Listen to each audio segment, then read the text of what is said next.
여당이던 새누리당 이우현 의원이 분양가 상한제 때문에 건설사들의 생존이 위협받고 있다고 주장합니다. 국토부 장관도 맞장구를 칩니다. 대한민국 건설업계가 그동안 한 7, 8년 동안 아마 유지를 겨우겨우 해오고 있는 걸로 알고 있습니다. 네, 그런 측면이 있습니다. 지금 대형 건설사가 부도가 난다고 할 때 한 10만 명에서 20만 명 일자리가 잃는데 오늘 여야가 좀 원만하게 핑계는 국민이 기대하는 이런 나중에 알고 부동산법이 보니까 자기들 다 잘 처리되기를 좀 바라면서 건설사들이 생존 위기를 겪고 있다는 주장, 정말 그랬을까? 통계청의 연간 국내 건설 수주액 자료를 찾아봤습니다. 2005년까지 100조 아래에 머물던 수주액은 2006년 100조 원을 넘어서더니 2007년 128조 원으로 사상 최대치를 기록했다가 조금 줄어 매년 100조 원 정도를 기록하고 있었습니다. 그래도 107조였어요. 게다가 해외 수주는 2014년 70조 원으로 사상 최대 호황이었습니다. 107조. 예. 그런데도 국회의원과 국토부 장관이 건설사 생존을 걱정해 준 겁니다. 왜? 부동산 3법이 개정되자 단군 이래 최대 규모의 건설사 돈잔치가 시작됐습니다. 강남 재건축은 건설사들에게 황금알을 낳는 거위였습니다. 치열한 수주 경쟁이 벌어졌습니다. 건설사들의 수주액은 단 1년 만에 47% 폭등했습니다. 특히 민간 부문이 70%나 올랐습니다. 분양가 상한제 폐지 이후 건설사 수주액은 매년 160조 원을 기록 중입니다. 그래서 건설사들과 국토부 관료들 그리고 정치인들 사이의 끈끈한 커넥션, 이른바 건설 마피아가 다시 주목받고 있습니다. 수밖에 없는 거죠. 우리는. 관료들은 왜 그런 분양가 상한제를 싫어하느냐? 관료들은 서민들을 만나지 않습니다. 절대 안 만나죠. 관료들은 사업자, 하나의 개발로 인해서 서로 먹이사슬이 돼 있는 분들과 더 긴밀하게 접촉할 수밖에 없는 위치에 계신 분들입니다. 이건 앞으로도 저러니까 건설 마피아라는 말이 자꾸 나오는 거 아닌가 싶습니다. 책임 당연히 있습니다. 실책이 한두 가지가 아닙니다. 특히 더 결정적인 실책은요, 임대 사업자들에 대한 세금 혜택을 막대하게 줬다는 겁니다. 박근혜 정부가 분양가 상한제 폐지로 집값 폭등에 불을 붙였다면 문재인 정부는 여기에 기름을 들이부은 셈입니다. 주택 임대 사업자 혜택을 투기 세력들이 어떻게 악용했는지 보시겠습니다. 부추긴 거예요. 2017년 12월 정부는 임대주택 사업자에게 파격적인 세금 혜택을 준다고 발표했습니다. 취지는 좋았습니다. 대다수 세입자들은 소위 전월세 난민이 된 지 오래입니다. 서민을 위한 최우선 민생 대책이 주거 안정일 수밖에 없는 이유입니다. 일반 임대주택 사업자 등록을 양성화해 전월세 가격을 안정시키겠다는 취지였습니다. 그런데 혜택이 너무 컸습니다. 그렇죠. 우선 취득세와 재산세를 감면했고 종합부동산세도 빼줬습니다. 그 중에서도 핵심은 양도소득세를 대폭 깎아준 겁니다. 서울에서 다주택자가 집을 팔아 시세 차익을 남기면 원래는 양도세로 50%를 내야 했습니다. 그런데 주택 임대 사업자로 등록하고 8년만 임대하면 양도세를 거의 다 면제해 준 겁니다. 집을 10채 갖고 있든 100채 갖고 있든 시세 차익을 고스란히 보장해 준 정책.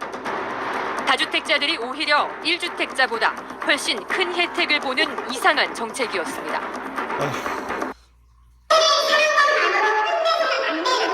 이게 우리나라의 강남에서 실제로 부동산 사라고 강의를 다주택자 절세 노하우는 인터넷 카페와 유튜브를 타고 퍼져나갔고 투기 광풍이 몰아쳤습니다.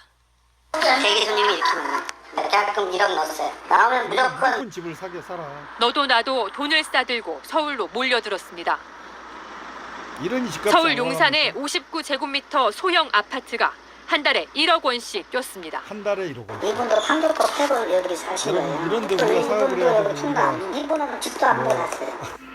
회사를 다니고 해야 주택 임대 사업자는 2017년 26만 명에서 올해 초 51만 명으로 2배 늘었고 이들이 소유한 임대주택은 98만 채에서 157만 채로 60% 늘었습니다.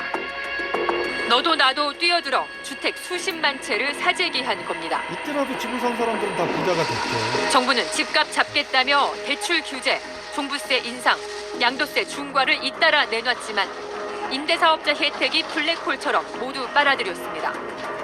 임대주택 사업자 상위 30명이 보유한 주택 수는 작년 9월 기준 11,000여 채, 한 사람이 평균 370채입니다. 임대사업자 15평 아파트를 100채 가지고 있는 임대사업자입니다. 현재 자산이 460억 원입니다. 그렇다 하더라도 종부세 합산배제입니다. 합산배제는 비과세예요. 한 채당 60만 원의 월세가 법인으로 해놓고 받을 수 있고 임대사업을 그다음에 하면 이렇게 1년이면 7억 2천원만 원의 소득이 발생합니다. 직장이라든지 일반 사업자라면 약 3억 원 정도의 소득세를 납부하셔야 됩니다. 4,600만 원 정도의 소득세를 납부하지 않습니다. 소득세밖에 내질 않아요. 정부는 뒤늦게 2018년 9월 세금 혜택을 일부 줄였습니다. 하지만 빈틈은 여전했습니다. 정책이 오락가락한다. 이번에는 이미 법인 집을 사는 사업자들의 사람들도 투기가 난리를 하는 이어졌습니다. 거지. 여러분, 이런 문제 서울에 생기면 집이 누가 있는 개인 난리를 다주택자는 하겠어요? 사는 사람이 양도소득세로 하는 거예요. 시세 차익의 50%를 내야 하지만 법인은 양도 차익의 10%만 세금으로 내면 되기 때문입니다. 어마어마한 발전하고 있는데 이런 이번에는 부동산 너도 문제가 나도 나을 법인을 겁니다. 설립해 주택 사재기에 나섰습니다. 2018년 10월 전체 주택 매수 가운데 법인은 2%에 불과했지만 11월엔 8%, 12월에는 9%까지 늘었습니다. 법인이 임대사업자로서 가지고 있을 때는 양도세라고 붙질 않습니다. 아예 거죠.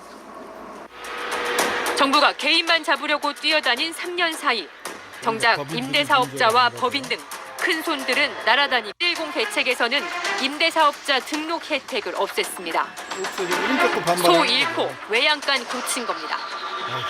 이렇게 정책을 못 임대 사업이든 뭐 혜택을 줘가면서 제발 임대 사업자 등록해달라고 정부가 구걸한 꼴입니다. 정말 답답합니다. 문재인 정권의 실책이에요. 오늘은 집값 폭등 주범을 추적했습니다. 집값 문제에 대해선 할 얘기가 더 남아 있습니다.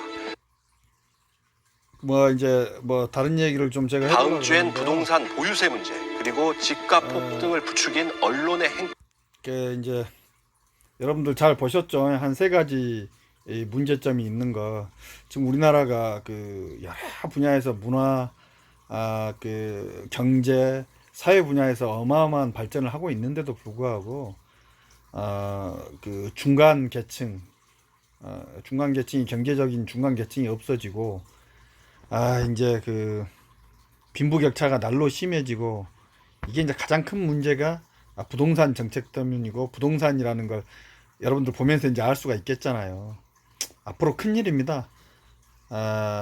그 뒤에는 저렇게 정치인들이 있었다는 거, 자기들한테 유리하게 법을 바꿔서 했다는 거, 여러분들이 앞으로 국회의원 뽑고 이럴 때 정신 똑바로 차리고 국회의원을 뽑지 않으면 이런 문제는 계속해서 생깁니다.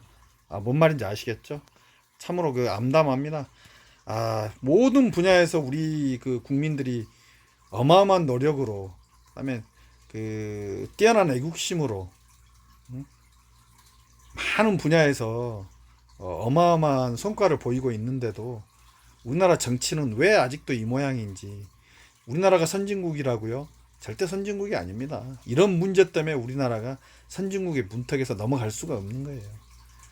자, 저는 와인앤쿡TV 소믈리에 처사라였고요. 오늘은 와인과는 관계가 없지만 우리가 꼭 알아야 될 우리 삶의 일부분이 됐기 때문에 이 문제가 가장 심각한 문제가 됐기 때문에 제가 이 방송을 한번 보면서 여러분들한테 멘트를 했고요. 조만간 그 문정권은 다음에 또 한번 정권 재창출을 하기 위해서는 반드시 이 부동산 문제가 이슈가 가장 클 거거든요. 세금 및 어마어마한 정책을 펼쳐가지고 부동산을 반드시 잡을 겁니다. 그래서 제 생각에는요, 앞으로 1, 2년 이내에 보유하고 있는 아파트를 팔지 않으면 안 될 겁니다. 집값이 지금 굉장히 올라가는데 조금 더 올라가다가 이제 떨어질 거거든요. 지금이 그 집을 파는 최적기가 될 겁니다. 구독자 여러분도 이 방송을 보셨으니까, 그다음에 또 제가 하는 말씀을 이해하셨다면 앞으로 집을 많이 갖고 있을 필요가 없다. 그리고 세금 폭탄을 곧 맞게 된다. 뭔 말인지 아시겠죠? 감사합니다.